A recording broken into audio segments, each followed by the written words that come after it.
Pull! Oh! Ya!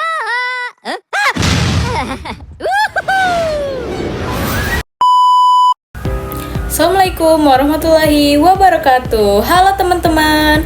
Baiklah, di sini saya akan menjelaskan materi tentang pengelolaan pendidikan, yaitu filsafat pendidikan dan teori manajemen pendidikan. Sebelum saya menjelaskan, di sini saya akan memperkenalkan diri saya terlebih dahulu. Nama saya Dinda A, saya dari kelas 1D. NPM saya A1G025159. Baiklah teman-teman, silakan dilihat videonya.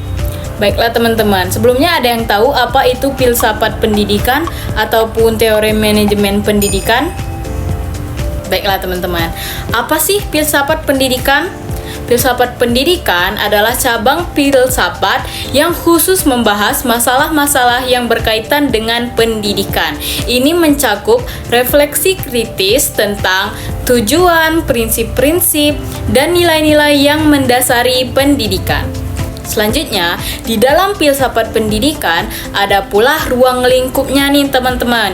Yang pertama, ada tujuan pendidikan. Ini melibatkan pertanyaan tentang apa yang seharusnya dicapai melalui pendidikan. Apakah itu mengembangkan kemampuan akademik, moral, dan kemampuan praktis. 2. Pembelajaran. Ini mencakup bagaimana seharusnya pendidikan dilakukan, metode pembelajaran, apa yang paling efektif, dan hubungan apa yang baik untuk guru dan siswanya ketika belajar di dalam sekolah. Selanjutnya, yang ketiga ada nilai-nilai dalam pendidikan. Filsafat pendidikan membahas nilai-nilai yang harus ditanamkan melalui pendidikan. Ini melibatkan pertanyaan tentang etika dalam pendidikan dan apakah pendidikan seharusnya membawa perubahan sosial. Yang terakhir, yang keempat, adalah peran pendidikan dalam masyarakat. Filsafat pendidikan juga merenungkan peran pendidikan dalam masyarakat. Ini termasuk pelayanan tentang apakah pendidikan seharusnya menjadi alat sosial yang membentuk individu atau hanya menyediakan pengetahuan saja. Baiklah, materi selanjutnya adalah sistematika filsafat pendidikan. Yang pertama ada ontologi pendidikan. Dapat diartikan sebagai ilmu yang mempelajari wujud hakikat yang ada. Contohnya, mengapa pendidikan ada, mengapa lembaga pendidikan didirikan, dan untuk apa pendidikan ada. Yang kedua, ada epistemologi pendidikan.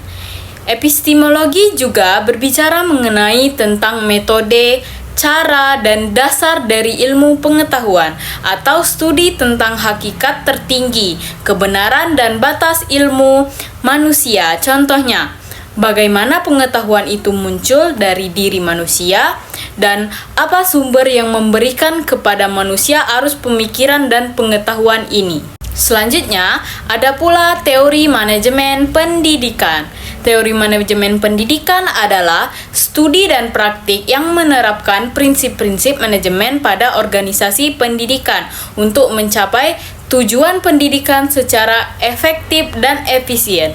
Konsep utamanya meliputi fungsi perencanaan, perorganisasian, pelaksanaan, dan pengawasan yang bertujuan untuk mengelola sumber daya manusia, dana, sarana, dan metode demi meningkatkan kualitas pendidikan yang jauh lebih baik. Baiklah teman-teman, mungkin itu saja diskusi saya mengenai filsafat pendidikan dan teori manajemen pendidikan. Itu saja, saya tutup. Wassalamualaikum warahmatullahi wabarakatuh. Terima kasih.